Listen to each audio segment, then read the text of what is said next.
فعل الماضي past tense. If you read from top, it says الفعل الماضي والضمير المنفصل. The past tense and separate pronoun. فعل means the action. Action. فعل means action. Action which took place in the past. It called فعل الماضي. والضمير. ضمير means pronoun.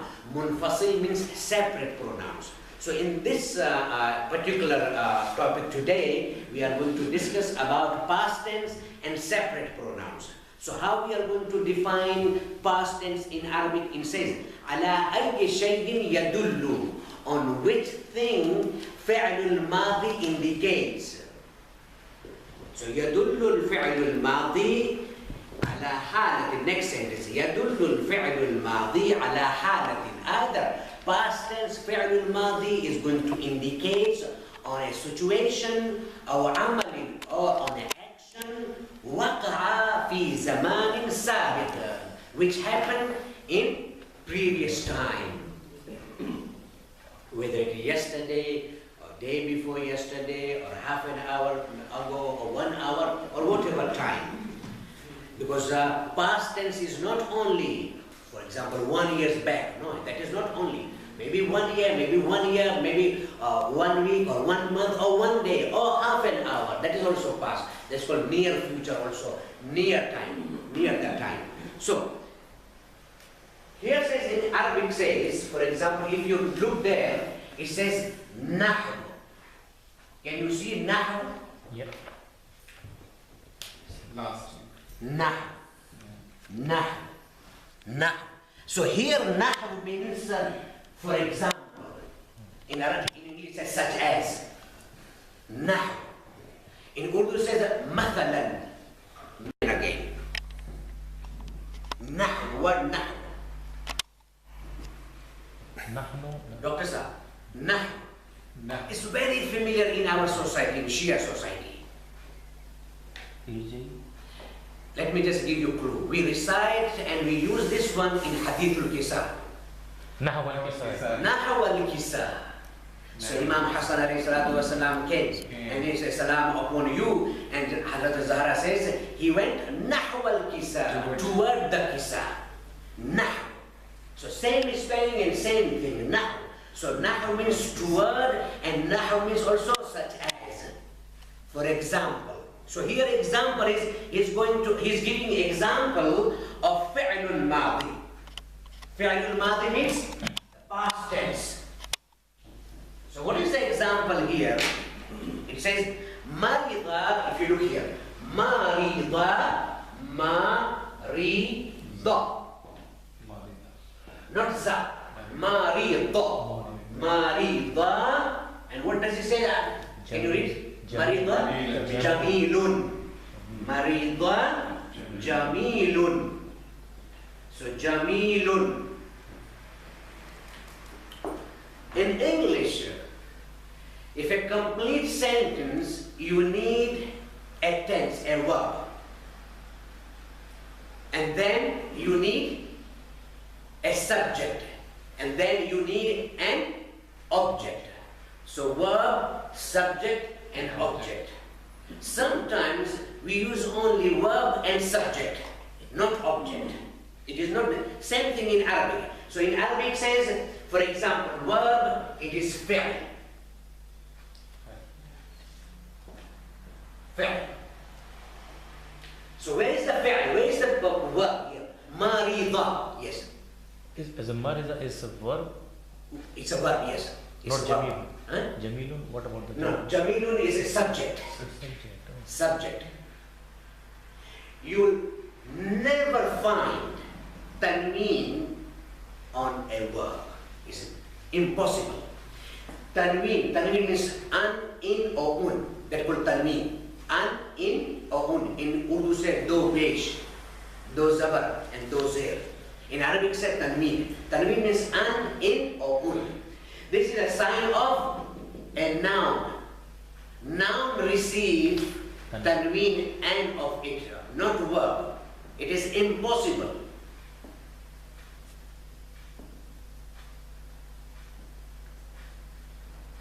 Soon you are going to learn this one. So marida, marida, marida is verb.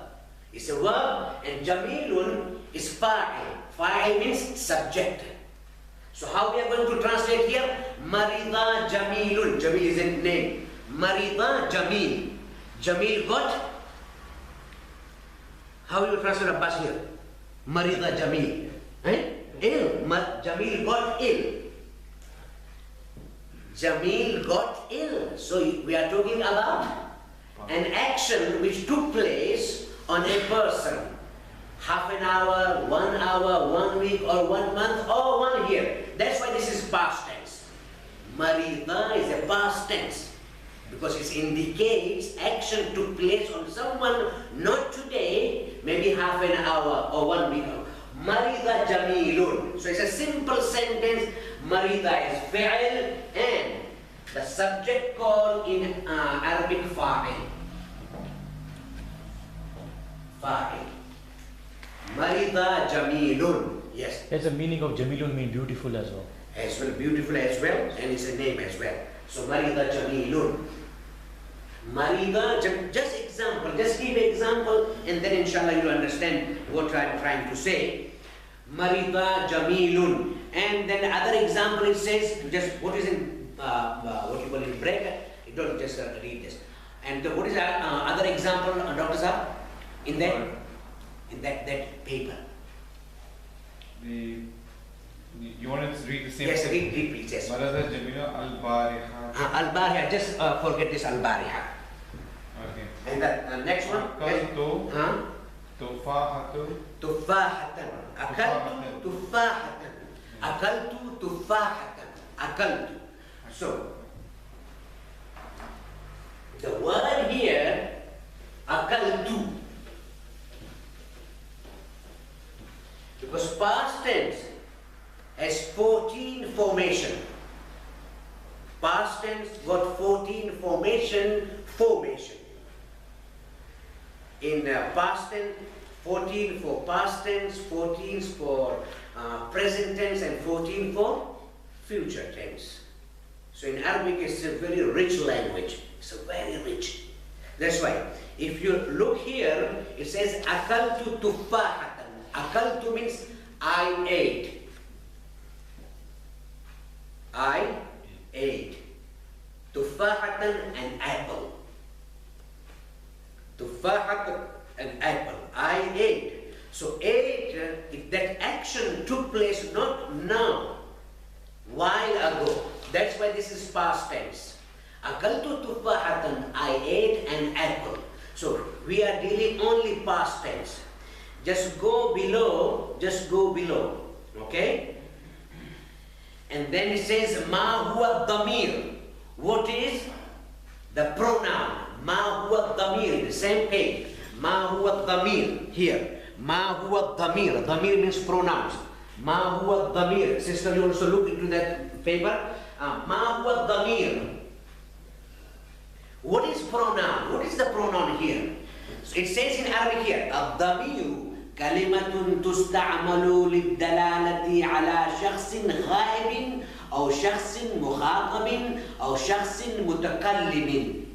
ضمير is the pronouns which used to indicate على شخص غائب, on a person who is absent, or شخص مخاطب, or شخص who is present, or shakhsin mutakallimin, or shakhs, or a person who is a speaker himself. 3 positions. Either the person is absent, or person is present, or person is speaking himself. For example, I myself, I am present and also I am a speaker himself. I am speaking myself to you. For example, the first pronoun is huwa. What is a huwa means? He. Huwa is a he is a pronoun for absent. He. Of course, he means he's not here. He. That's why huwa is a pronoun for absent. He. Anta. That's why I said huwa li shakhsin ghaib. The person who is absent. for absent person. Anta, in the bracket you say anta لشخص مخاطب. It's for present, whom you are talking to. Okay? Anta, you.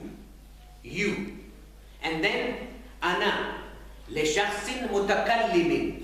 The person is in Arabic says mutakallim. Mutakallim in English says speaker himself. Speaker himself. For example, ana, I. What time we have namaz? 8:20. 8:20.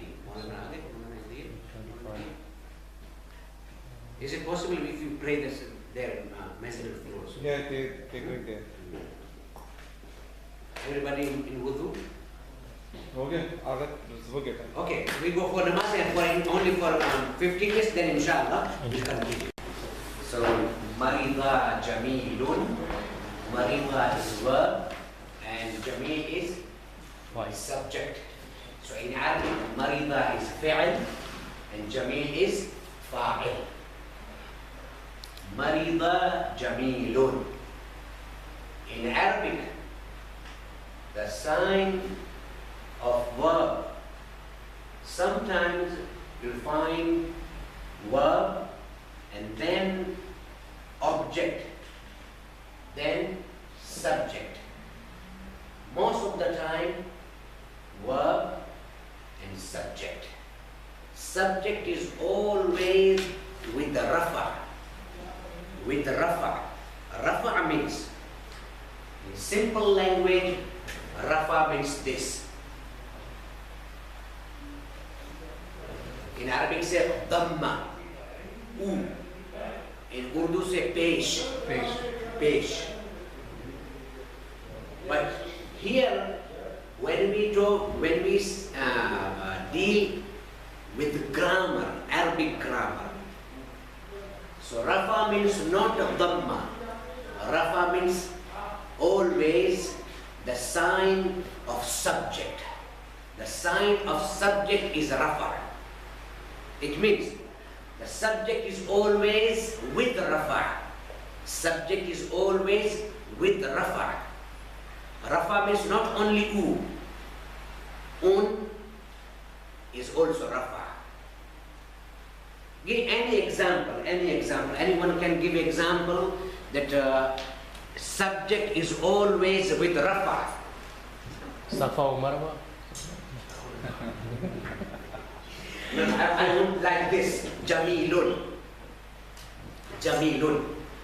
A sentence in which you are going to mention verb and subject. Yes. But I want verb as well. Any simple verb, Dr. Saab, any simple verb. Come on, yeah, you can. Khubs. It's a noun. It's not. Take a chair for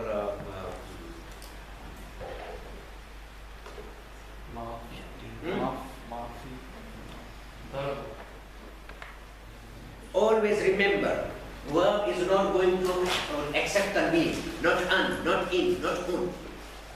For example, what about what is this? The ha ba. What dhahaba means? Have you heard about dhahaba? I've heard about it, don't know. Yes, dhahaba means he went. Okay, he went.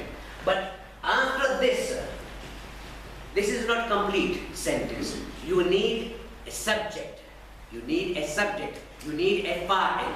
You need a fa'il. So any noun dhahaba, any noun for after this dhahaba. Aliyun, ahsan, very good. Ahsan. Ali Yun, very good. Ali Yun. So Ali Yun. Why not Ali Yin? Dr. Saab. Why not Ali Yin? Dhahaba Ali Yin. Why not Ali Yin? If I say Dhahaba Ali Yin, what's wrong with this? Of course, grammatic is wrong. Because Dhahaba is verb and Ali is subject of this. Ali went. So who is performing the action? Ali. Ali. So always subject is always marfu.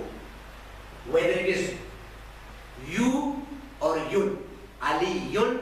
And it's ذهب حسن, ذهب حسين, ذهب محمد, ذهب, or for example, سمير, ذهب جميل, ذهب إحسان. Any noun. So subject is always marfu. Marfu means un or u.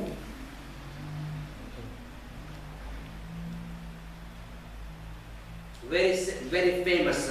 We also heard from Mimbar when a Maulana he recite his sermon and in the end say Amma Ba'd, and then he says yes, قال رسول Qala Rasul or Qa. If it is ayat from Quran, he said Qala Allahu, Qala Allahu, or Qala Rasulu, or Qala Al-Imamu. Why? Because Qala is word. And Allah, word Allah is subject. That's why who? Qala is verb and Rasulu is subject. That's why Qala Rasulu. Qala al-imamu. Qala is verb and al-imamu is subject. That's why imamu. If anyone says Qala al-imami, something is doesn't know anything. He just sits on the pulpit. Okay, Qala al-imami doesn't make any sense.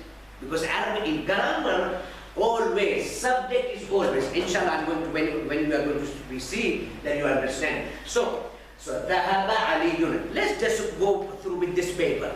Excuse me. Okay. Where is the Rafa? Sorry. Rafa. Where is Rafa there? Rafa. Aliyun.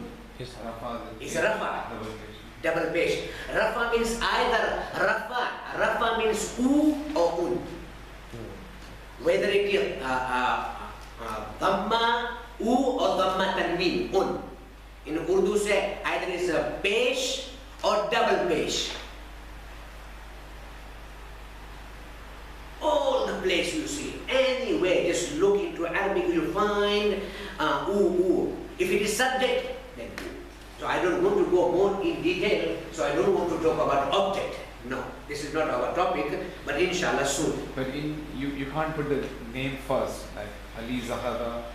No. In Arabic, most of the time is subject, verb and then subject. Most of the time, always. First is Ali went, in English Ali went. If you put it at the object, so where the object will go? For example, Suppose Ali went to school. okay, Ali went To school. ذهب علي إلى المدرسة or madrasatan in the end. So Okay. verb, subject, and then object.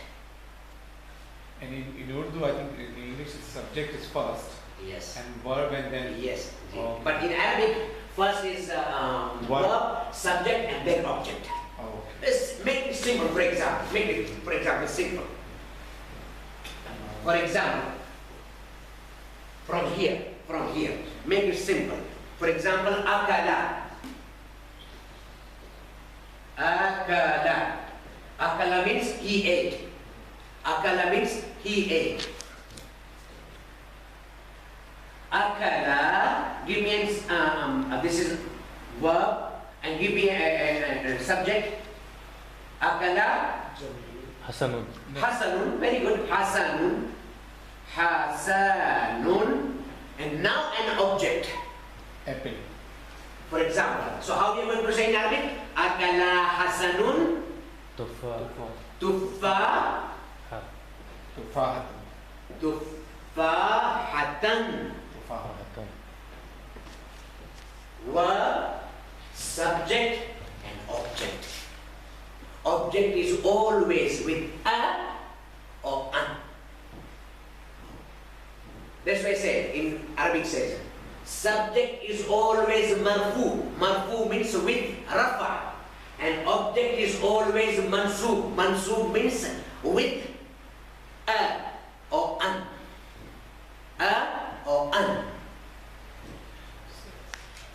object comes with always with the to zabar or In the end. In the end. So verb, subject, and object. Akala Hasanun tuffahatan.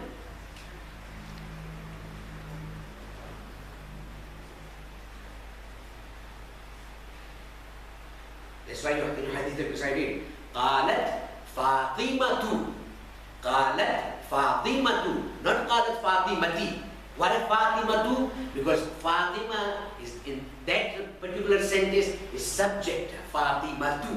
Qalat Fatim. Qalat is verb and Fatima. Dakhala Hasanun. Dakhala Hasanun. Hasan entered. So two things is confirmed that if any subject is coming, it always comes with page or double page. Yes. Single page, double page. Yes. And the object will come with one zabar or two zabar. Two zabar. That is an or a. An or a. Same thing for subject u or un. Akala hasanun tuffahatan. Of course, when the Arabics speak, they don't speak like us because we are non-Arab. That's why we need to know this one. They say, Akala hasan tuffaha. Akala hasan tuffaha. So we don't know what to say, but they know. Akala hasan tuffaha. They don't say hasanun because we want to learn. And that's why this hasan is subject here and then object is tuffaha. Sorry, what do you say object in Arabic? Object maf'ul. Maf'ul. So, fi'al, fa'il, maf'ul. Fi'al, فعل فاعل مفعول.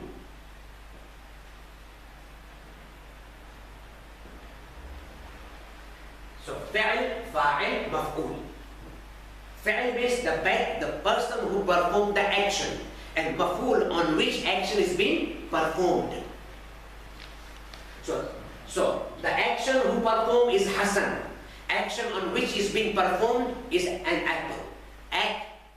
Apple was eaten by Hassan. So, akala Hassan tuffahatan. Is it okay, Radasha? Okay. So, we are in this lesson, we are talking about past tense.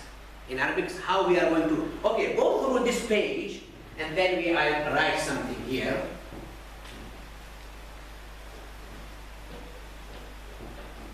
And I guarantee you, the way I teach, if you be with me only for 1 month, and inshallah, half of the Arabic text you'll be able to read.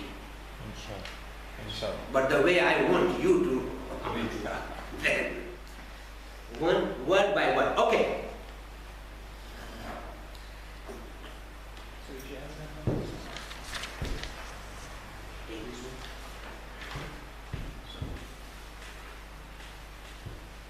The box here, this one, so in the box, sister, in the box, look into the box. It says تصريف الفعل الماضي تصريف الفعل الماضي مع الضمائر. تصريف means formation of past tense. مع means with. Damir is pronoun and singular. The plural of damir is a dama'ir. So formation of past tense with the pronouns. So it first says here al-ghaib. Al-ghaib means the absent.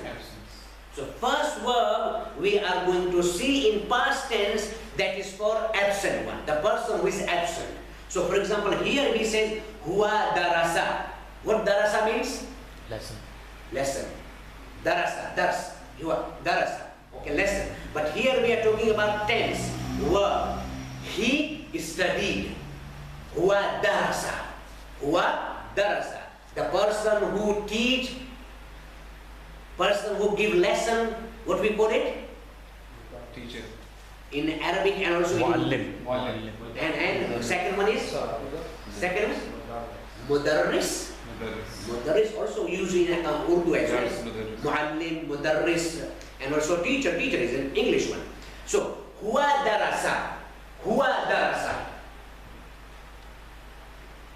So, huwa darasa. Darasa.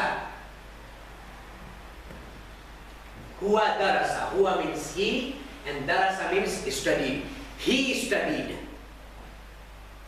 So this tense is talking about absent, the person who is absent. Huwa, he studied. He studied. Okay? But actual tense here is darasa. So, darasa. Darasa, and then for one person, darasa, he studied.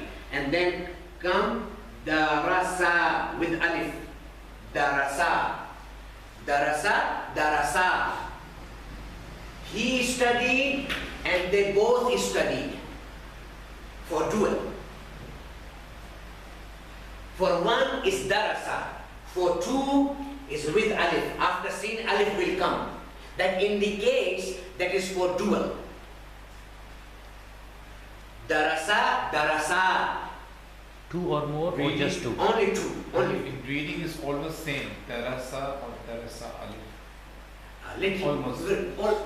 very slight different. Darasa, you are going to say. Of course, darasa, darasa. For example, Al-Hasan wal-Hussein, famous hadith between Sunni and Shia. Al-Hasan wal-Hussein, Shabab. Sayyida. Sayyida. Sayyida, it comes like Alif. this. Alif. If you- Ah, Alif. Because you, hadith is talking about two. Sayyida. Sayyida. Sayyida. Al-Hasan wal-Hussein Sayyada Shababi Ahli al-Jannah. Actually the word here Sayyidani. Because of the sentence, noon is dropped. Sayyida. So for dual meaning, hadith is talking about Hassan and Hussein. Al-Hassan wal-Hussein Sayyida. That's why you find alif. Talking about two. Hassan and Hussein are master of youth of paradise. So darasa for absent, for one person. Darasa for dual, for two person. So the put a translation here, darasa, he studied. And darasa means they both studied. And then will come for plural. Dara su. Alif will come also. Darasu. Darasu means they studied. So darasa, darasa, darasu. More than two. More, no, three or more than three. Oh. In Arabic plural means three or more than three. Darasu, alif as well. Alif, you'll write alif, yes. Darasu. Alif is going to be silent, written but not read. Darasu, darasa, darasa, darasu. He studied, they both studied, and they all studied. Yes? It's still for only male, that's like. Only for male. Absent and male. This is only for male. Only for male. This is male. How will you give the example in Arabic, like darasa? What do you say? It's just simple. For example, darasa aliyun. Darasa aliyun. Ali studied No, for plural. for plural. Like if two, for More than two. two. For two. For example, huwa darasa. Okay, for one. Huma darasa. Huma. Huma will come. Then pronoun huma will come. Huma will come in Huma the means end or, two. come in the end or Huma will come first. Huwa will come first. Huwa darasa. Huma darasa. And then hum darasu. suppose if you use directly name like Ali and Hassan. For example, So you Yes, put for example, Darasa, Aliyun Has. huwa darasa. Okay? Muhammad wa Ali darasa. Here the subject is going first. First, always. Of course, here, because we are talking about tense here, that's why. Or darasa, Muhammad wa Ali, both. What type of sentence you are talking about? Is this, for example, nominal sentence. verbal sentence or any other sentence, that is depend on the sentence. So darasa, for example, Muhammad darasa, Muhammad huwa darasa. But when you're talking about pronoun will come first. Pronoun. Noun can come first. Noun. For example, darasa Muhammad.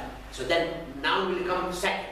First is verb. When you are talking about pronoun will come first. For example, huwa darasa. You can't say Muhammad darasa.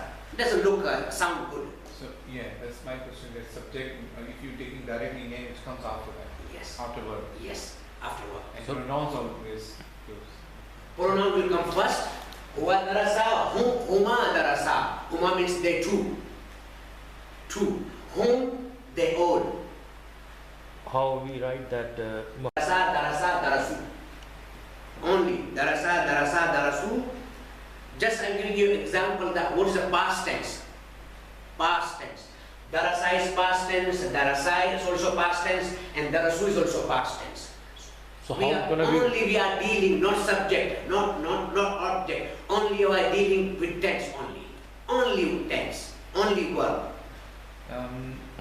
Suppose if you're using pronouns, huma or whom, and then verb, fail, and then object will come in the end. So it will be the same sentence like we use in English. Same.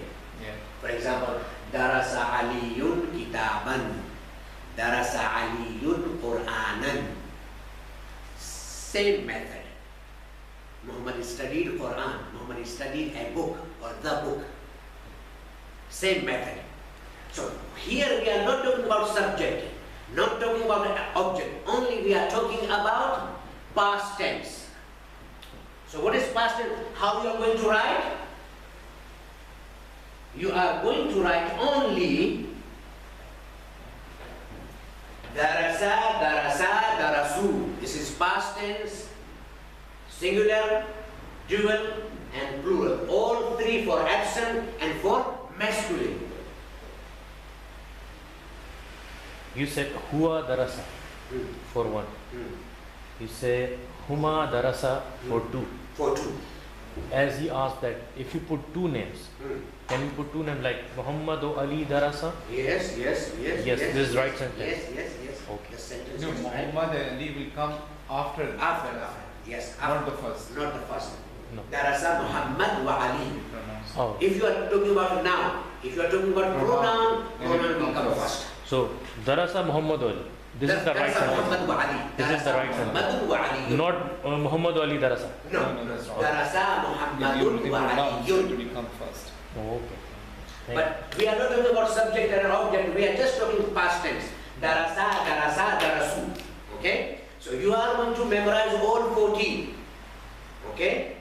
In the middle of the night, if I ring you and ask you, can you please read the 14 of formation of past tense? So you'll be able to read immediately darasa, darasu. So it will give you, and then once you have done 14, then every single past tense in Arabic, it will be easy for you. Darasa, darasu. And then 3 absent for feminine. So this is masculine. Now, come for feminine, for example, darasat.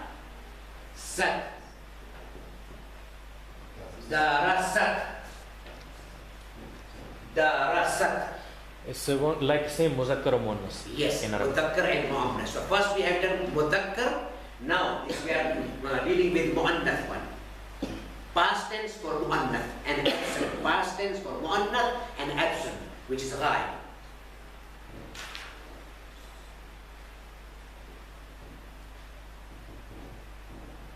So if you look here, it says here, darasa, darasu.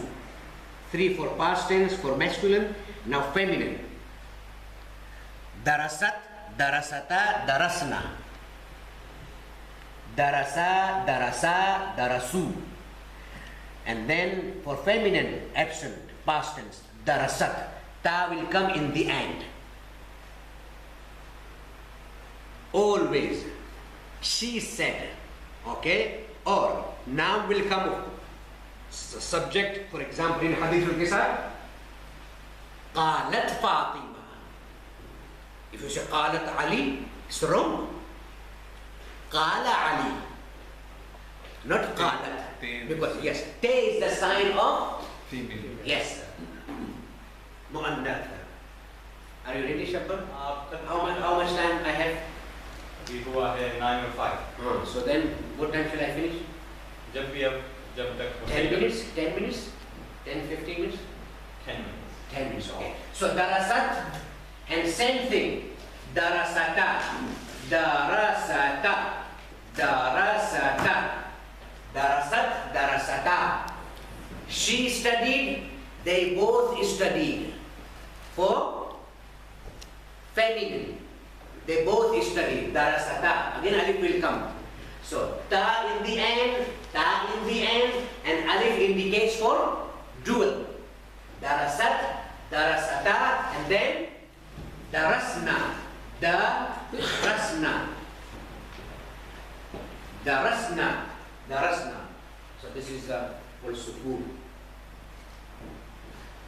Darasna. So in the masculine we did darasa, darasa, darasu.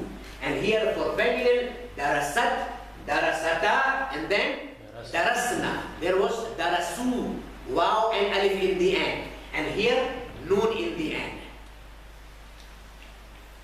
If you keep in the mind, when you read the Quran, you'll find many, this is past tense for masculine, this is feminine, and this is for dual, and this is for plural. It's a very famous ayat. Very famous ayat. We, from Mimbar we heard this one. Anyone remember? No. I don't want to go for Mimbar, that's not the topic. Darasat, darasata, darasna. Okay? So 3, 4, masculine, absent. And 3, 4, feminine, for the absent. Darasat, darasata, darasna. On this scale, you can add many. For example, akala, akala, akalu. He ate, they both ate, and akalu, they all ate. Same thing. Akalat, she ate. Akalata, they both ate. And then akalna, they all ate for female. Akalna. Akalna. Daraba, for example, jalasa. He said.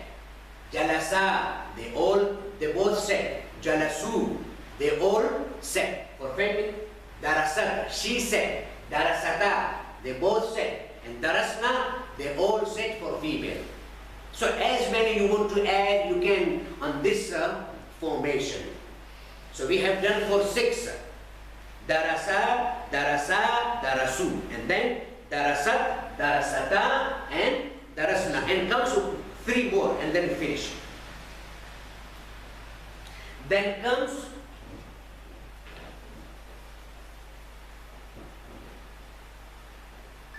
we finish absent. What is after absent is? Past. Present. Now is present. Now we are going for present tense. Okay? No, past tense but for present. For example, darasta. Darasta. Darasta. Darasta. Darasta. You studied. Darasta. You studied. Darasta. And then comes the rastuma. In the beginning we feel as though it's not possible, but everything is possible. For us is everything possible. It's very simple. Once it is stick in your mind, then it will be possible. So darasta, darastuma, and then come darastum. Darastum. You studied, You both studied and you all studied. It's also past. Past tense, of course. Yeah. Anta darasta. You studied. Yes, you studied. Yes, anta darasta. Anta darasta. You Anta studied. means, I. You does not mean that you are, you means but you are only some present thing. Maybe you have done something 1 week or 2 years, for example, you studied in London, you studied in Karachi, you studied in Mumbai, like that, you studied. Anta darasta. Anta darasta, very good. Anta darasta, yes. Anta darasta, antuma darastuma, and antum darastum. So how many have done? 9. 3 for absent for masculine.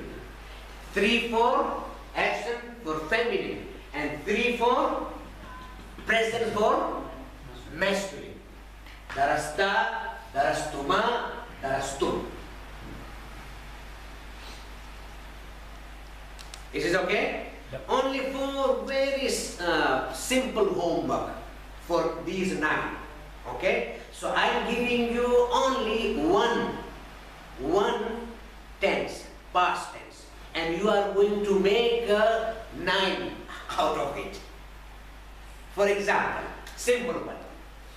Jalasa. Write down. Jalasa. Jalasa. You are going to make from jalasa 3 for absent masculine, 3 for absent feminine, and 3 for present masculine. Out of jalasa.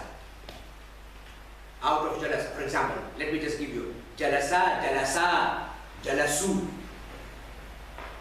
Jalasat, jalasata, jalasna. Jalasta, jalastuma, jalastum. With the translation, okay? The translation. What is the meaning of jalasa? Jalasa, set. Jalasa, he set. Jalasa. Usi se majlis aata hai. There's majlis, place of sitting. Majlis, place of sitting. Jalsa. Use of jalsa. It was used in Urdu. Majlis, jalsa. So this all are in Urdu. More than maybe 40 or 50% words from Arabic and Persian. So darasta, darastuma, darastum. Thank you very much, ahsantum. And also very simple homework. This one is you are going to make from jalasa 9 past tense. Jalasa, jalasa, jalasu. And in this sheet, sister, you look in the sheet, it says here in the end, on the second page, here. On the second page here. Second page. Look here, Radha, here on this one. It says there, if you read, it says, اكتب محل الفراغ فعلا أو ضميرا حسب المعنى. Okay, so forget this one. Okay, just write on the top of that sentence, right? Fill the gap. Just write here, fill the gap. Fill the gap. Okay? So let me just read here. So pronoun here, it says here, huwa. Can you read? Yeah. Huwa. Pronoun. Can you read? And then blank. After huwa is blank. So what you are going to write after huwa? Huwa is for masculine and for absent. Huwa is for masculine. Huwa means he, and for absent. So what you are going to write here? Huwa. Darasa. Very good. Huwa darasa. Like that you are going to write here. There darasa. Okay? Darasa. Huwa darasa.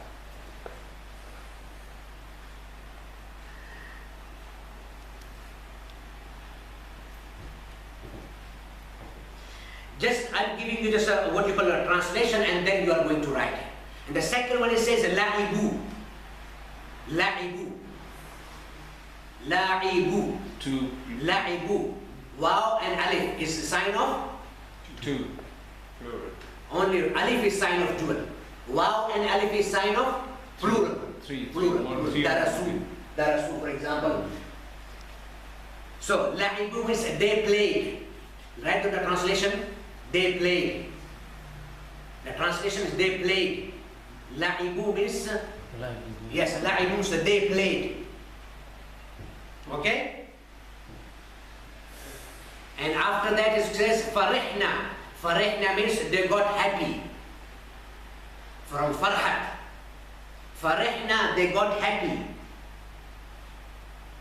Only these three. You are going to write only three. So here you are going to write huwa darasa. And then here says la'ibu. So what you are going to write after la'ibu? Or before la'ibu? Name or pronoun. Pronoun. Write pronoun only. Pronoun. So what you are going to say? Sorry, ahsan. Home la'ibu. Or anta. No, anta then it says is a different. Okay. Is la'ibu is for absent. If it is anta, then la'ibtum. Like. Da will come. Tum. So la'ibu. And then farihna. What you are going to write for farihna before farihna? They got happy. Home. Very good. Ahsan. Home farih. Home. No? Farihna. Farihna. We haven't done that. We haven't done it. So leave it. Okay? So you are going to make 9 from Jalasa. Thank you very much, Hassan. Thank you. Let Shabbat just come here. Thank you. Assalam.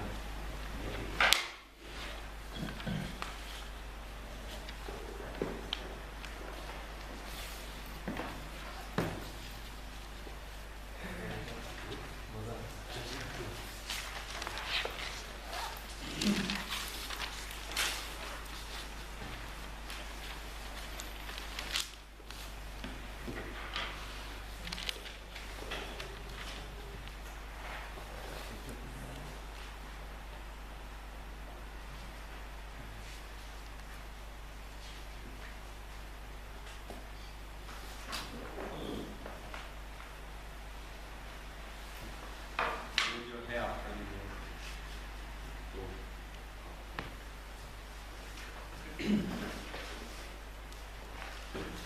So from today, Shabbat is going to take over Baba Hadi Asha. So he is going to be, inshallah,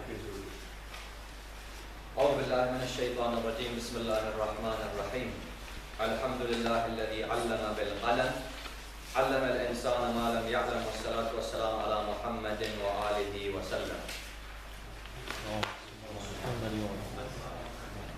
Al-Bab Hadi Ashar, lesson number 2. Last week, as Maulana has said, that he began to teach this book.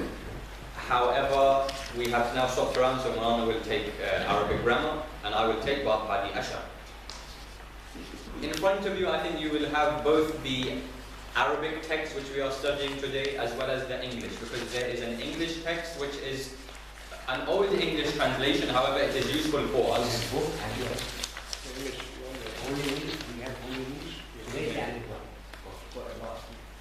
This is different. As we do different pages, we'll have different protocols. So you will have both the Arabic text and you will have the English text as well. So we will try and decipher these. The first thing to understand is just Al-Bab Hadi Ashar is of Allama Hilli. However, there is a commentary of this book because what we are studying is Sharh Bab Hadi Ashar. The book has been written by Allama Hilli. The commentary, as you'll see, for example, at the front of this book, Ash-Sharih, who did the Sharh, the person that wrote this Sharh. Sharh means commentary. Ash-Sharih Al-Fadil Miqdad. So the book is of Allama Hilli. The commentary is by Fadil Miqdad. This is what we are studying. Last week we mentioned what the name means, Bab Hadi Ashar, the 11th chapter. Maulana spoke about how it is wajib and what he mentioned in Al-Muqaddimah. Al-Muqaddimah means introduction, the preface. Okay? So what I'm going to quickly do is give you a talkhis al-Muqaddimah.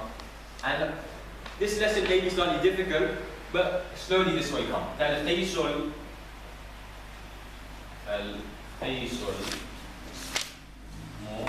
al-Muqaddimah. And what we are trying to do, is give you as many new Arabic words so you can slowly absorb. So even if you absorb maybe 40% of the Arabic words we give you, that is enough. Talkhis comes from khulasa, summary. Talkhis. For example, there is a book, Mukhtasar al-Ma'ani, Alhamdulillah alladhi nawwara qulubana bitalkhis al-bayan fi idah al-ma'ani. Now I've told you what talkhis means. When you read that talkhis al-bayan fi idah al-ma'ani, you'll know talkhis means summary, khulasa. So talkhis al-muqaddama, summary of the preface, of the introduction, the preamble of this book. The first thing that was mentioned is that it is wajib to have ma'rifah of Allah subhanahu wa ta'ala. What did we mention? We mentioned that any definition I give is of two types. The first type of definition is what? Fil lugha. The first type of definition in any Hawza book is what we call fil lughati.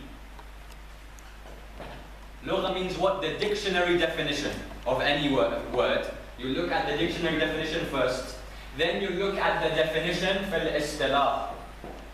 Fil istilah. What's another name for istilah that I gave? Sana'a. Fil lugha is the definition, linguistic, the dictionary definition. Fil istilah is the usage, how that word is used. So the actual dictionary definition may be different to the way in which the word is actually used. He mentions al-wajib means al-thubut or al-suqut. We know the other one.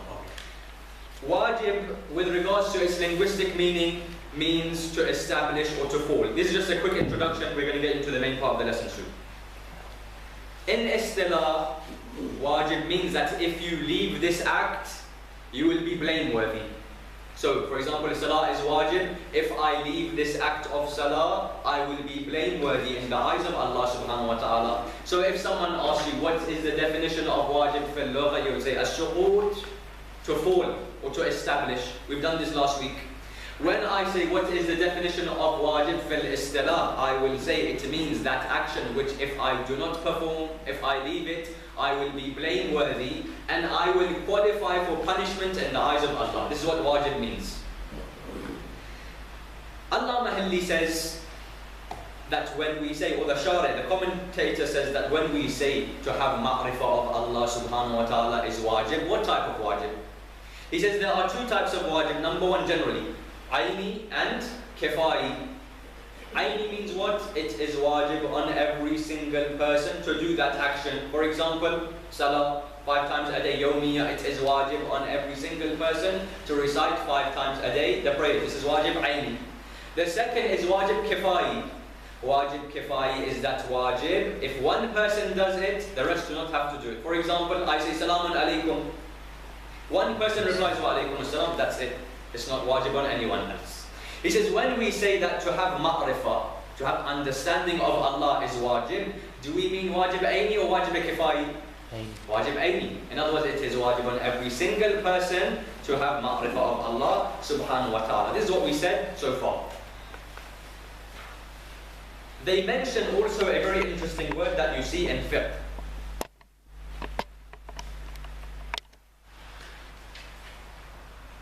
The word mukallaf, that it is wajib on every single mukallaf.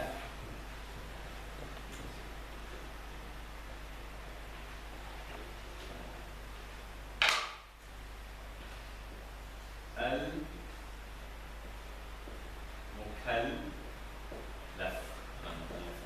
What does al-mukallaf mean? You have to do complete listening. What does it denote?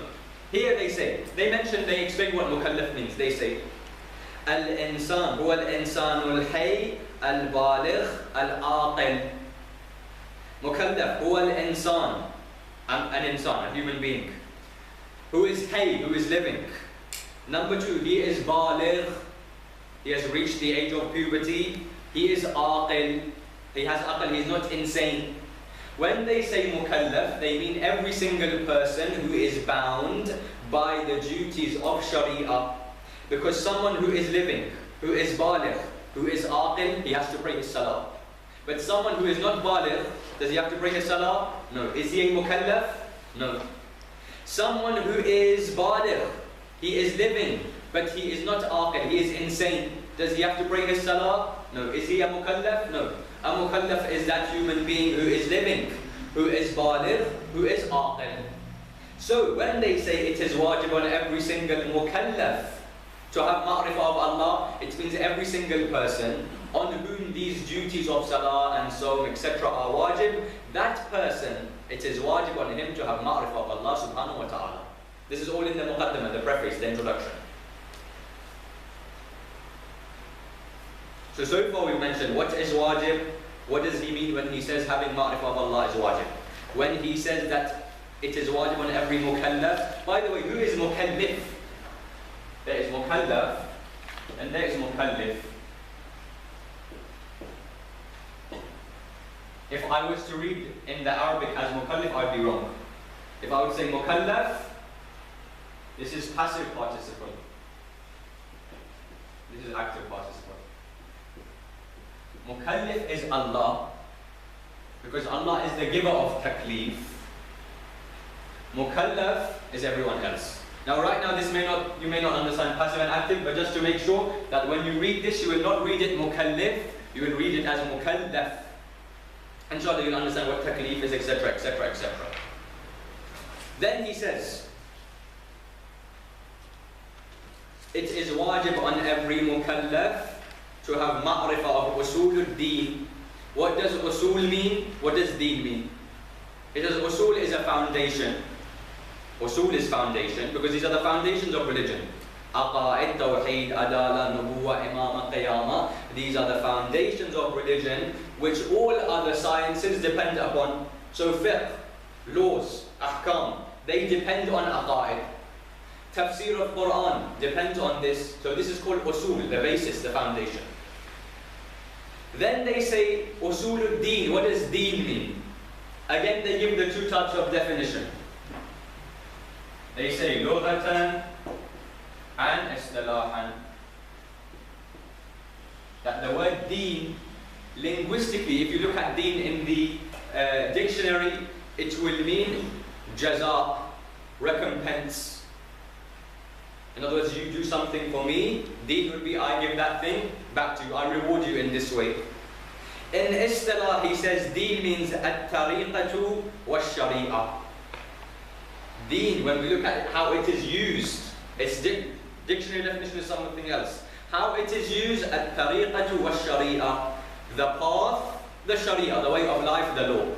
So now we've understood that when he says it is wajib on every mukallaf to have ma'rifah of Allah subhanahu wa ta'ala and usul-ud-deen, we know what wajib means, we know what mukallaf means, we know it's wajib aini, we know what usul means, we know now what deen means. So this is what was in the muqaddimah, the preface.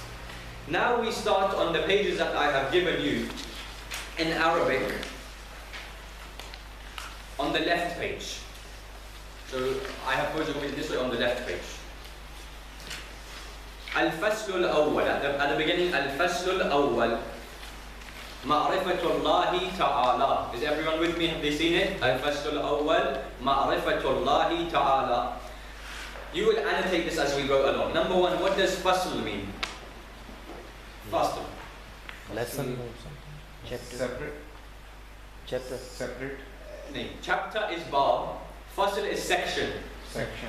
This all together is one chapter. That's why it's called Al-Bab Al-Hadi Ashar. This is one chapter. It has many fusul, many sections. This is the first section. Al-Fasl al-Awwal, Ma'rifatullahi Ta'ala. The first fasl, the first section in this book is on Ma'rifah of Allah subhanahu wa ta'ala. Then, if we go down, it says فَنَقُول. So we say. This discussion is philosophical. I'll read a bit of the Arabic, we'll explain, then we'll get into the actual discussion. كل مقول إما أن يكون واجب الوجود في الخارجي لذاته إما ممكن الوجود لذاته وإما ممتنع الوجود لذاته فنقول كل مقول إما أن يكون واجب الوجود في الخارجي لذاته إما ممكن الوجود لذاته وإما ممتنع الوجود لذاته. This first section is on understanding Allah subhanahu wa ta'ala. So they begin, Allah Mahalli begins by talking about wujud. Wujud.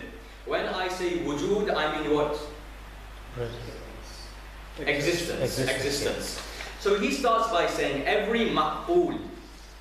Now this requires, as I said, it is a slightly philosophical discussion. I'm sorry, where are you now? We don't understand. Here is Fasl al-Awwal. Yeah. Here we started Fanaqul. Fanaqul, you start. So we read Fanaqul kullu ma'qulin up to this part.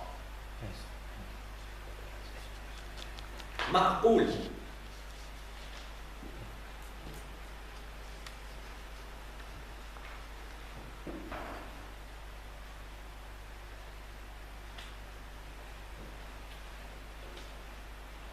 They start by saying that there is something called al-ma'qul.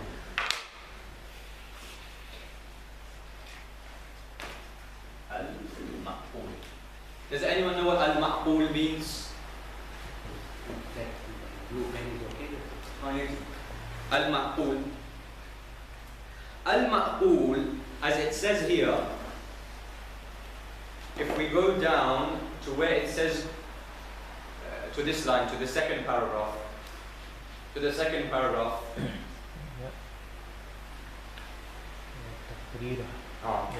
The second paragraph. It says, أن كل مقبول هو صورة الحاصلة في العقل. When we say maqbul, we say a picture or a form which has entered into our aql, a thought. Maqbul. That's why we have maqbulat. Ma'qul is a picture which is formed within the aql, within the dhahn, within the brain. Here they are saying every picture which is formed in the brain can then be implemented into the physical world.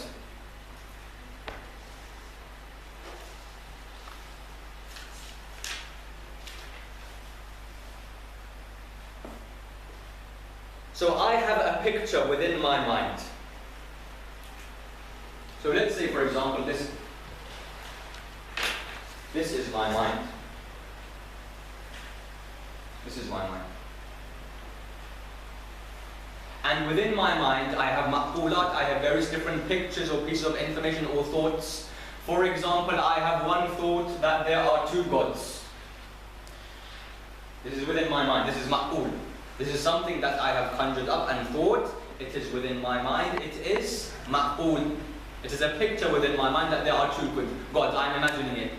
Or for example, I have in my mind that the sun will rise in the west. This is within my mind. This is maqbul. This is rational. It's nothing physical. It's something that I have thought. What they are saying here is that I have these things within my mind which are called maqbul. If I take these things which are within my mind and I try to see whether they can be implemented into the physical world. So I have thought in my mind that there are two gods. Then I think, can I take these two gods and implement it from my mind as maqbul, as something rational, into the physical world? Or for example, the sun will rise in the west. This is maqbul. This is something within my dhahn, within my aql. Is it possible for me to take this within my mind and for it to be an actual reality in the physical world? For example, within my mind, there is a thought that I am, for example, in Iran at this current moment. I'm sitting here, but I'm thinking I'm in Iran. So I'm sitting here in Idara Ja'fariya in South London. Maqbul, part of my mind is that I am currently in Iran. If I take this, is it possible for me to put it into the physical world? They say whatever is maqbul, whatever is part of our minds, we can classify it into three things. To explain in a different way, I have my mind. I have this mind of mine. And I have all of these different maqbulat. I have, for example, A, B, C, D. These are all of the things in my mind which are rational concepts. They are not physical. They are ma'qulat. When I want to see whether I can take these things in the mind and put them into the physical world, Allah Mahalli says that there are three possible solutions to this. When I take any ma'qul and I try to place it into the physical world, into existence, it can either be wajibul wujud, mumkinul wujud, or mumtani'ul wujud. So I have these ma'qul. Has everyone understood what ma'qul is? I have these ma'qul. The form or the picture which is in my mind. For example, there are two gods. I want to then see that these ma'qul, can I implement them into existence? Can I implement them into existence? There are three options. Either it is a necessary existence.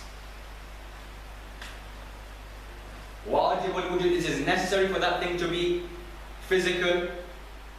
Or it is mumkinul wujud, it is possible existence.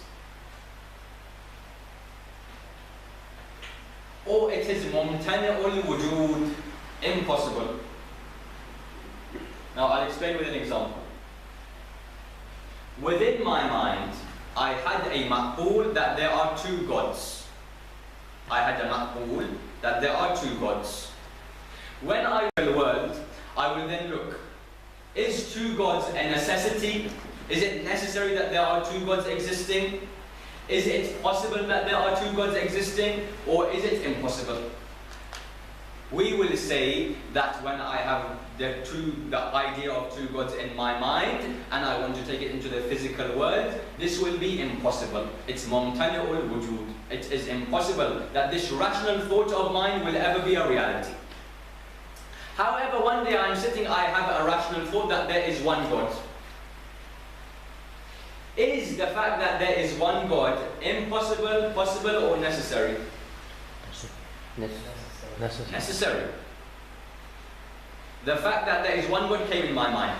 Then I thought, if I was to take this ma'qul, this rational thought of mine, implement it into this physical world, its existence either has to be impossible, that there is impossibility that there can be a God, or it can be possible, it is possible that there is a God, or necessary that there is one God.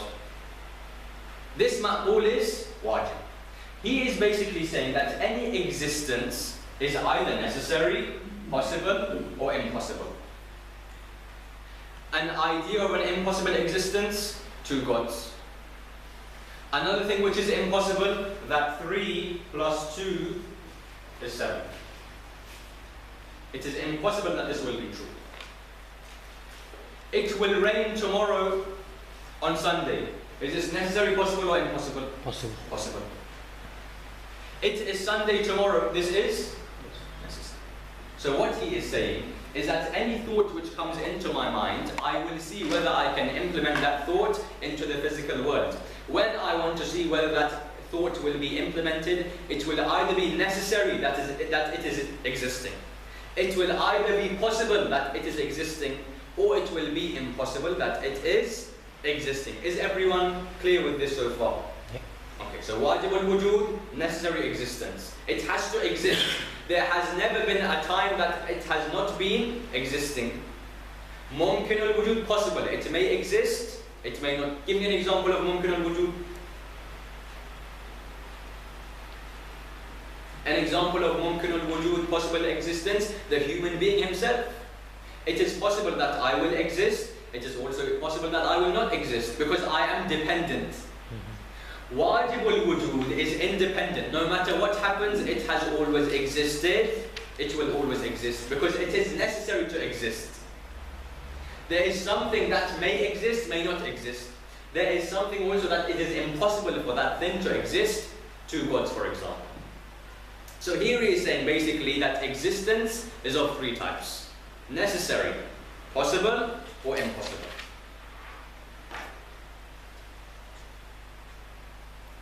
The necessary existence, wajibul wujud, is only one. There is only one existence on which everyone relies.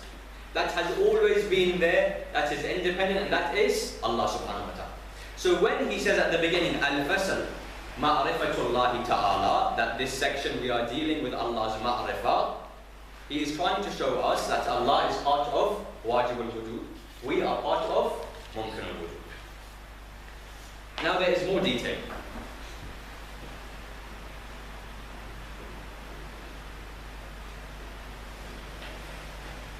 Because if you look here,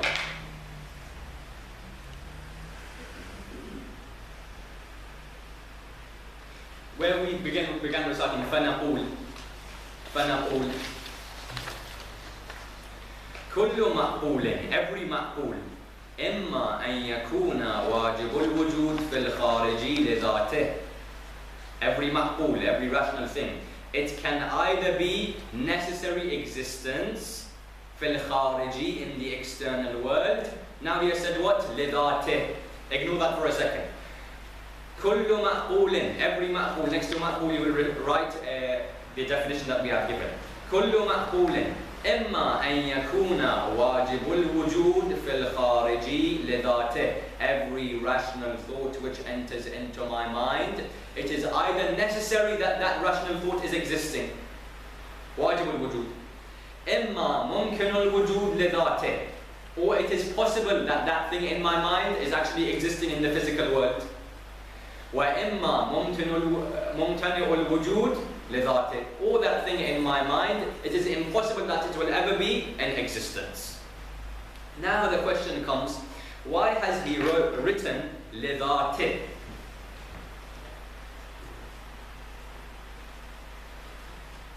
لذاته.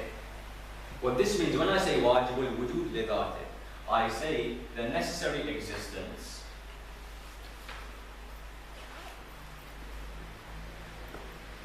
within itself.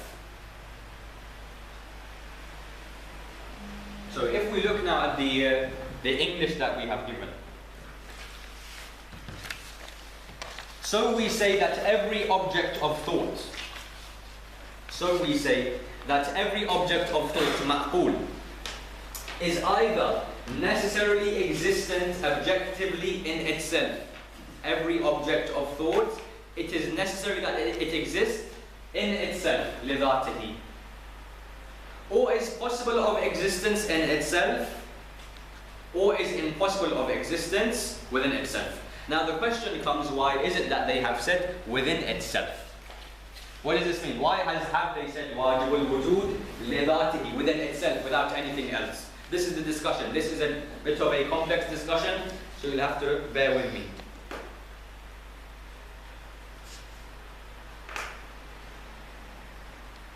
If you look at the last line on the Arabic page, left page, last line.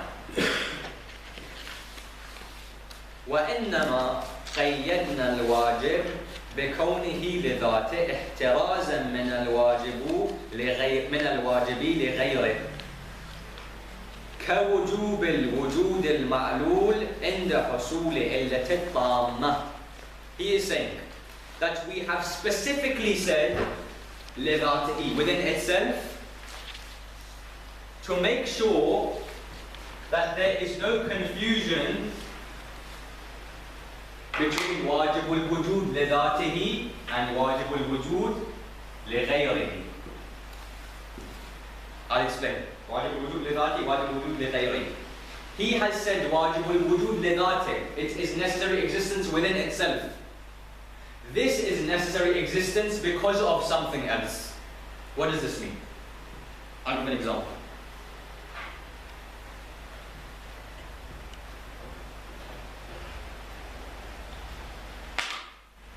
I have fire.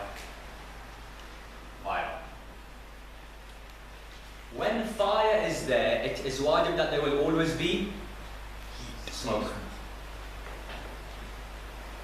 And as someone said, it's wajib that there will always be heat. So this smoke and this fire is wajib. Its existence is wajib al-wujud. But this is wajib because of fire. This is what they mean by wajib al-wujud lighayrihi. لغيره, because of something else. That this is the cause, this is the effect. It is wajib, therefore, that the effect is present when the cause is present. But this is not, this doesn't have to exist all the time. This only exists because its cause is there. So this is wajib al-wujud لغيره. Here he said wajib al-wujud لذاته. I'll give another example. Imagine that fire wasn't there. Will smoke always be present? No. The only reason that the smoke is present is because fire is present. So he has said, look, we are doing ihtirazan, as he says, ihtirazan min al-wajibi lighayri. I have specifically said, he's saying, I have specifically said wajibul wujud lidatihi, so that you don't get mixed up with this one. Because in actual fact, wajibul wujud lighayrihi is actually mumkinul wujud. Wajibul wujud lighayrihi is actually mumkinul wujud. He has mentioned within this, if we look at the Arabic, again look at the last sentence on the left page, on the first page, and then we'll change the page. وَإِنَّمَا قَيَّدْنَا الْوَاجِبُ بِكَوْنِهِ لِذَاتِهِ احترازا من الواجب لغيره. احترازا as to protect from this. We've specifically said wajib al-wujud lidatihi so that people don't think it is wajib al-wujud lighayrihi. Ihtirazan. Then he says كَوُجُوبِ, then change the page, كَوُجُوبِ وجود المعلول عند حصول علة الطامة. In the way that when we have a ma'lul, an illa, the ma'lul will be present. What does this mean? Illa, illatul tamma. Illatul tamma is the sufficient cause. The cause sufficient enough to have an effect. This is illatul tamma, sufficient cause. Here he and illa. What will the effect be? What is effect in Arabic? Effect in Arabic. Cause is illa. Effect is ma'lul. Ma'lul. He is saying we made sure that we said wajibul wujud lidatihi by itself in order to move away people thinking it will be wajibul wujud lighayrihi, because sometimes it happens that you have illatul tamma, the sufficient cause. When you have the sufficient cause, it becomes wajib that the ma'lul is there. But this is only wajib because of this, and therefore it is not actually wajib al-wujud. Does that make sense? Or do I need to repeat? Does that make sense? Can we just little bit more make it simple so people can understand what is that? Why it says wajibul wujud lidatihi and wajibul wujud lighayrihi? What does it Okay, mean? let's see if they understand. If someone can explain it to me. Simple example. If someone can explain it to me, then we know it makes sense. Why has he said wajib al-wujud lidatihi and what is wajib al-wujud lighayrihi? Wajib al-wujud lidatihi in itself is only referring to God because he is in existence without dependence. He's not dependent on anything else. Therefore, he's the necessary existence because he doesn't rely on anyone else. So within itself, it is there by its own. It is not dependent on anything. It is necessary that it exists. For example, I have this. Hey, Allah. It doesn't depend on anything for its existence. It is necessary existence. It is always existing. It doesn't depend on X, Y, or Z. This is wajib al-wujud lidatihi. It's wajib in itself. Go on. And lighayrihi is dependent on something else. Therefore, it's also mumkin al-wujud because its existence can be possible and cannot. So the only reason it is wajib for it to be existing is because it's illatul tamma. Its cause is there. Fire is there, so smoke will be there. It's wajib that smoke will be there. But that smoke, in actual fact, is dependent upon the fire. Everything which is dependent is going to be mumkin al-wujud. If you need to write that down as well. Everything which is dependent is mumkin al-wujud. Everything which is independent is wajibul wujud. And there's only one Allah subhanahu wa ta'ala who is independent. Everything which is dependent. I, for example, am dependent. I need oxygen. I need Allah subhanahu wa ta'ala. I need this, I need that. Therefore, I am the possible existence. It is possible that I will exist. It is also possible that I will not exist. It is not necessary for me to be existing. But Allah subhanahu wa ta'ala as the creator, Allah subhanahu wa ta'ala as the sustainer, as the controller of all of the universe, it is wajib for him to exist because the universe is there. And he is what? Independent. So now we have understood why they mention wajib al-wujud li dhatihi, to remove wajib al-wujud li ghayrihi. Can we move forward? Yeah. Okay. If we want, we can look at what the English says. But the English, as I said, is also slightly confusing. Number 23, bullet point 23, on the first page. We have confined the necessary, wajib al-wujud, to that which is necessary in itself, wajib al-wujud li dhatihi, to guard against the necessary because of something else, wajib al-wujud li ghayrihi, such as the necessity of the existence of an effect, smoke, when a sufficient cause, fire, is present. So when we say wajib al-wujud, we mean li dhatihi, not li ghayrihi. That's the first point. The second point now that comes is he says, we've understood why we said wajib al-wujud li dhatihi. Why did we say mumtani al-wujud li dhatihi? Mumtani al-wujud means what? Impossible. Mumkin, there's imkan. Mumtana is imtina.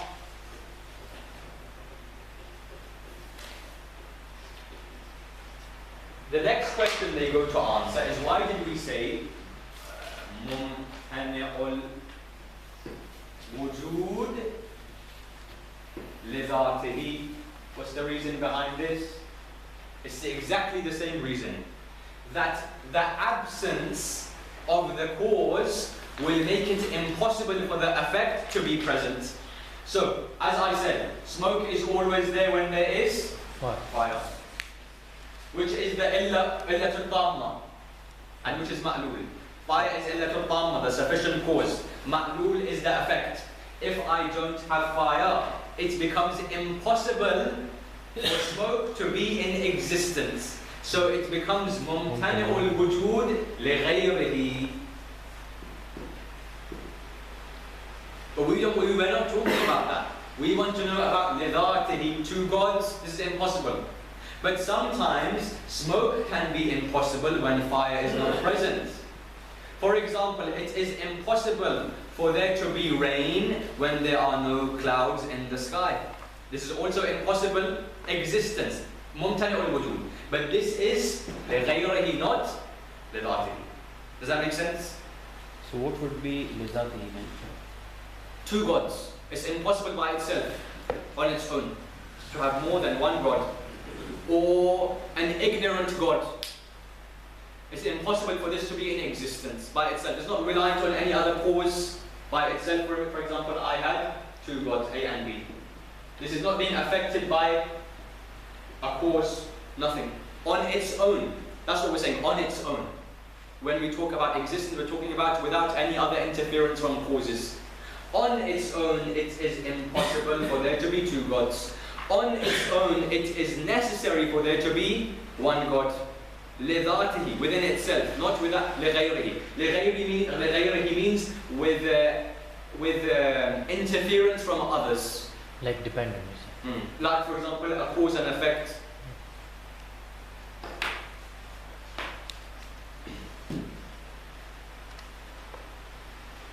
Again, if we look in the English, if we go and turn the page to point 24, and we have also confined the impossible, the mumtani', to that which is mumtani'ul wujud li dhatihi, within itself, to guard against ihtirazan, to guard against the impossible because of something else. So when we gave this definition of existence, we made sure that we said li dhatihi, so that just to make sure, to guard against someone saying li ghayrihi, such as the impossibility of the existence of an effect, smoke, without its cause, fire. So it is impossible for smoke to be present when fire is not there. So this is also impossible existence, but this is because of something else. We are talking about impossible existence because of itself. Then he says,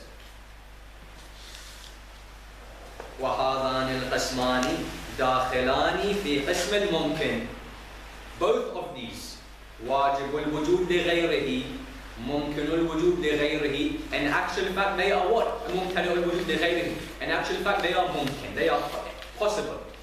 Because it is possible that the smoke will exist. In this case it is impossible because the fire is not there. But it is possible that it can exist. So in actual fact, what he is saying, to make it clearer,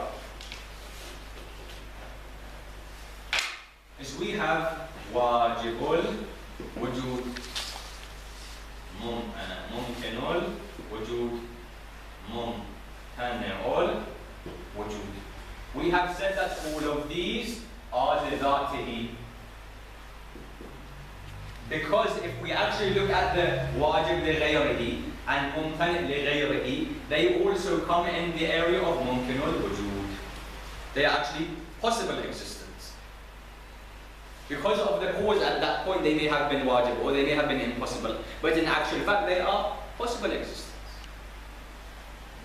Can we move forward? Any questions up till now? No? We can move forward.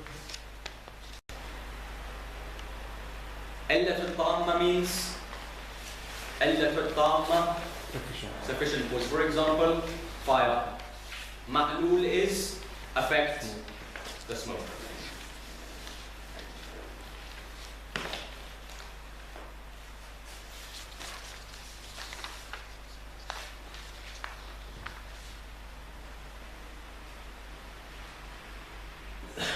Now they mention, should I mention that about why لغيره is used for ممكن الوجود?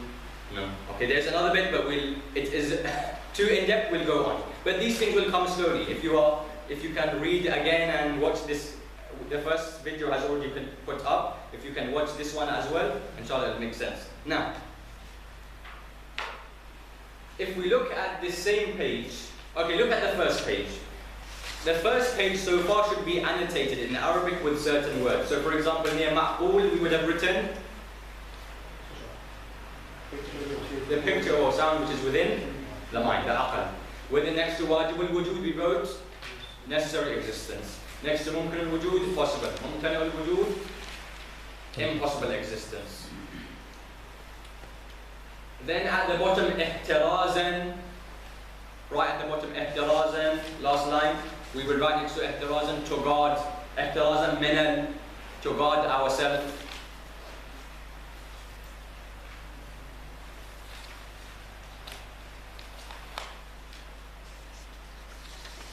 If we then turn the page, right at the beginning, we can now also see the second word, ma'lul. Ma'lul, we can write next to it, cause, effect. So next to ma'lul, we write effect. If you want to give the example of smoke and fire, ma'lul. Then in the middle of this sentence, illatul tamma. Illatul tamma is the sufficient cause, for example, the fire. Ma'lul is the smoke or the heat. So in this way, slowly you will catch certain words of Arabic. Now we have a bit more to go, but this other bit is slightly less difficult.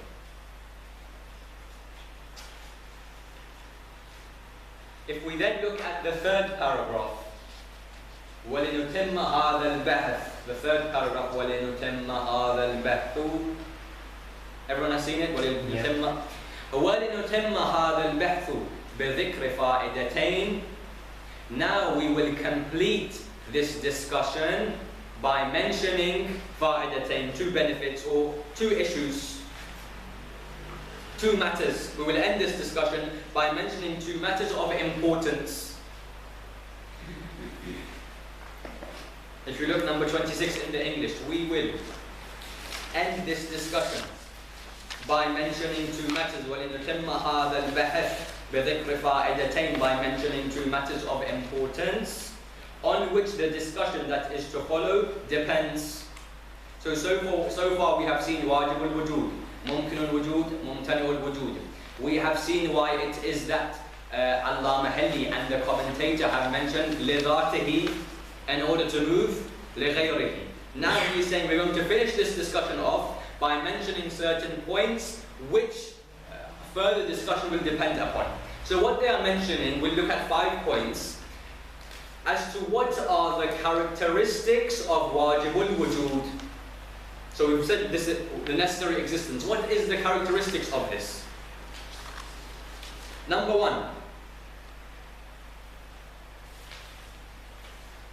إنه لا يكون وجوده واجبا لذاته ولغيره معا. Or if we look at, forget the Arabic, look at the English. The first characteristic, point number 26. The first is the characteristic of the necessarily existent in itself, which are 5. A. First, its existence is not necessary both because of itself and because of something else. In other words, they are saying, what he is trying to say is that we have seen that wajib al-wujud therefore can be split into 2 areas. The first is lidatihi, the second is lighayrihi. As we have seen, lighayrihi is also mumkin al-wujud in actual fact, because it is dependent, it is possible. He is saying it is impossible for one existence, A, to be both lidatihi and lighayrihi. It is impossible that A, this existence, can be both lidatihi and lighayrihi. Why? Because when an existence is wajib al-wujud lighayrihi, it is dependent, and therefore it cannot be lidati, because lidati is independent. I have Allah, Allah is independent. Allah does not require any other cause for its existence. This, however, lighayrihi requires, for example, fire. Therefore, it is impossible for one existence to be both lidatihi and lighayrihi, because lighayrihi is dependent, and therefore it is mumkin al-wujud. If it is mumkin al-wujud, it is not wajib al-wujud lidatihi. Does that make sense?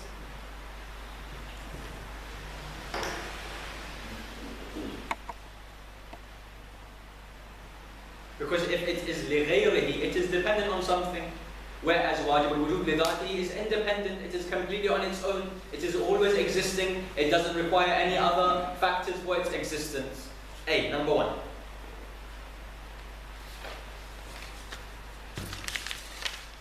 B, same point number 26b. Second, its existence and its necessity are not additions to it.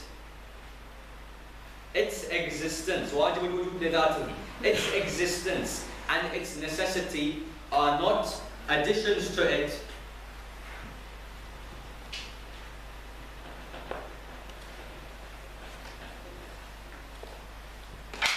So we have this existence, A. Wajib al-wujud lidatihi. It is necessary existence. Now there could be something which originally was not existing. It was not in existence. Existence was then added onto it. It was za'id. Existence was added onto it. Or for example, it was not necessary from before. We added necessary existence onto it. Here we are saying wajib al-wujud lidatihi. It has 2 qualities. Number 1, wajib. Number 2, wujud. Both of these qualities have not been added onto it. They are a part of A. They are not addition. It's not that necessary was added, then existence was added. No, it has always had these qualities of being wajib al-wujud. Does this make sense? Any simple example which makes clear this matter? For wajib al-wujud only is. So Allah, for example, He has always been existing. His existence has never been added onto Him. He's always had this existence. And he has always been the necessary existence. It's not that one time he wasn't, then we added on this onto his existence. They are not za'id. What does it mean, Zahid? Additional. Addition. For example, I think it is written in the English. If you look at B, second, its existence, its wujud, and its necessity, it being wajib, are not additions, brackets, za'id. Because if they were additions, what does that mean? It says otherwise it would have been in need of those two things. Wajib al-wujud is independent, it doesn't need anything. If we are saying that we added on necessity and we added on existence, this means that A requires X and requires Y. And as we have seen, anything that requires X and Y and Z is not wajib al-wujud, it is mumkin. Make sense?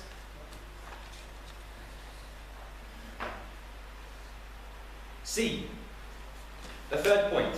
Tarkeeb, composition, is not true of it because a thing composed is in need of parts distinct from it, and that is possible existence. What does this mean? This is saying tarkeeb.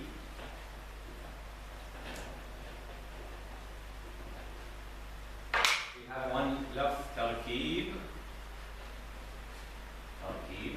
The other is for the same thing, murakkab. Murakkab, compound. For example, I have this existence. For example, this member. It is compound of certain things. A, B, C, and D. The member is made up of, for example, felt, and made up of wood, felt, and wood, and paint, and nails. It is compound of these things. For example, a car. A car is made up of paint, and metal, and this, and that. The human body is compound, it's murakkab, there is tarkeeb. It is made of, for example, the heart, and the lungs, and the flesh, and the blood. They all come together to make this. But that means that if I have A, B, C, D, and they make the human body, if I don't have one, this won't exist. If I don't have, for example, the heart and the lungs, the body won't exist. Because it is compound, it is murakkab. Anything which is murakkab is therefore dependent on its parts. So the human body is dependent on its lungs, and its heart, and its blood, and its flesh, because it's tarkeeb. They're saying wajib al-wujud li dhatihi. The necessary existence, on its own, the necessary existence is not compound. It's not A, B, C, D, it is just A. Because if it had these parts, then if one wasn't there, it would cease to exist. It would then be dependent on all of these things. But as we said, it is independent. Does this make sense? Yeah, if say like there is a body and don't have the hand, but still we can say there is a body, but it's incomplete body. Again, as we said, But it cannot be. But he doesn't need anything. Itself is very entirety, but it doesn't need anything. And everything which is murakkab is in need of those things. And it cannot be incomplete. We'll see how God cannot change as well. These all will come in detail. So let's read this again. Third, point C, third. Composition, tarkeeb, it being murakkab, is not true of it. It's not possible for it. Because a thing composed, a thing which is murakkab, is in need of its parts. It's in A, B, C, it needs these. And therefore anything which is compound, anything which is murakkab is actually mumkinul wujud. Anything which is murakkab is possible existence, because if this is not there, it won't exist. So there's possibility of its existence, but there's also possibility of its non-existence. So anything compound I am compound of this and this and this, which is why I'm mumkinul wujud. But wajib al-wujud li dhatihi is not tarkeeb. It's not Allah subhanahu wa ta'ala isn't made of light and then this and, for example, fire. No. He's mujarrad, he's pure. So two words that you also need to know. Murakkab, the opposite is mujarrad. That's why sometimes we call wajib al-wujud mujarrad al-wujud. The pure existence. Allah Mahali also mentioned mujarrad al-wujud. So now we know mujarrad is pure, not compound. Murakkab is compound. مجرد الوجود is واجب الوجود لذاته. مركب is ممكن الوجود لذاته. Point D. Number 4.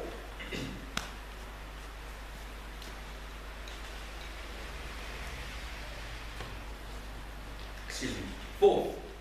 It cannot be a part of another thing, for then it would have been parted from that thing. It cannot be a part of another thing, for then it would have been parted from that other thing, and it would be mumkin al-wujud. For example, if Allah subhanahu wa ta'ala,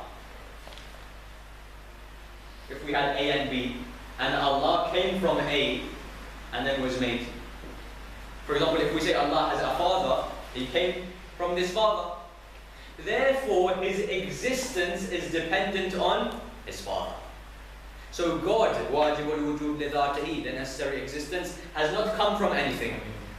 Because if it has come from something, it is dependent on that thing, that existence, and therefore it will be mumkin al-wujud. Last point and then we'll finish. Number 5.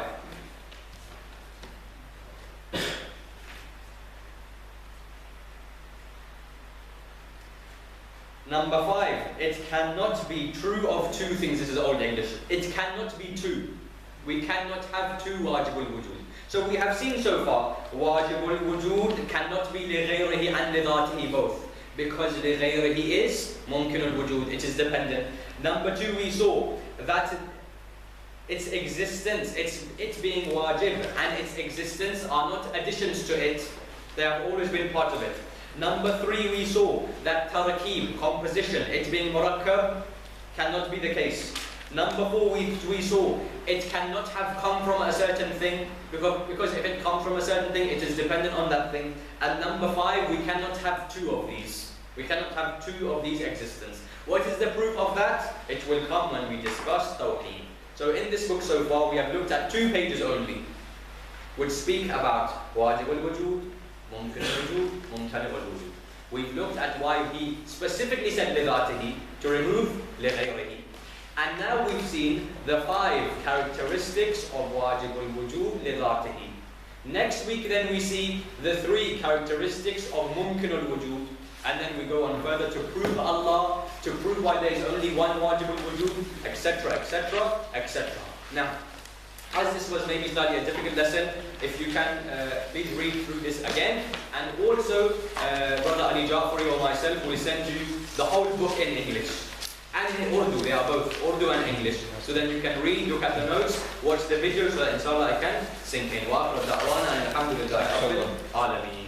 Thank you. اللهم صل على محمد وآل